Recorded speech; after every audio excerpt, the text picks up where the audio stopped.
大家好，大家分享一个搜话题：美联储开启4年首次降息，降息有什么影响？为什么普通人也要关注美国降息？利息是什么？本质就是钱的价格，钱的成本。$100需要$5自用1年，$100需要$4自用1年。钱越便宜，大家能做交易就越多。比如有个$100的买卖能赚$5，所以没资金找银行借，成本是$5，等于白干，所以只能放弃。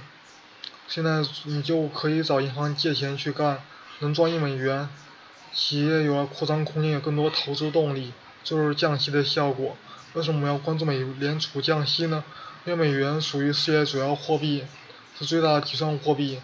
我想从村子里面走出去，到全世界投，就需要用美元，自己美元不够，于是就要借美元。比如蒙古老板想买你的牛，给你蒙古图格里克，你干吗？当然不干，你要人民币。蒙古老板又想要买俄罗斯萨列巴，给他蒙古图格里克，他干嘛？他也不干，他要卢布，又是人民币又是卢布，东西换西换的麻烦。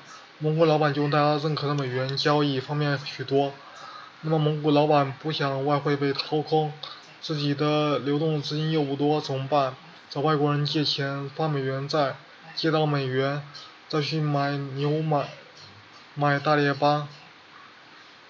所以我们不关注刚果央行利息，不关注赞比亚央行利息，我们关注美联储利息，因为它可以促进全球的交易和投资。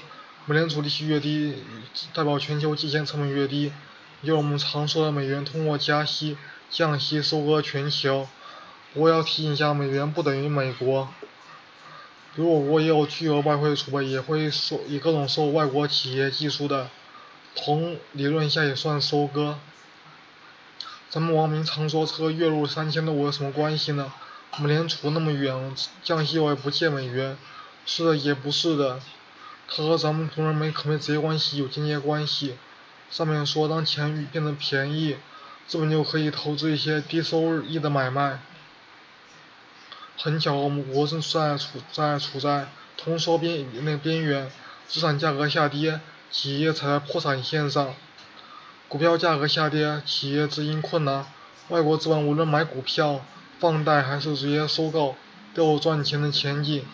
只要我国经济不沉下去，有恢复的希望，2700买进，3000卖出，外国资本能笑出鼻涕泡。外国资本看好国内前景，愿意把大把资金投入进来。在万科上班太有钱了，你的奖金是不是有着落了？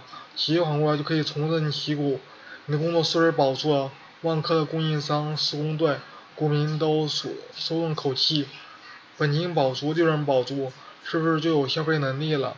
除了有了消费卖衣服的，开饭店就能赚钱，普通人便有了就业和工资，所以普通人或多或少会受美联储降息的影响，因为现在经济都相互关联，国内经济也相互关联。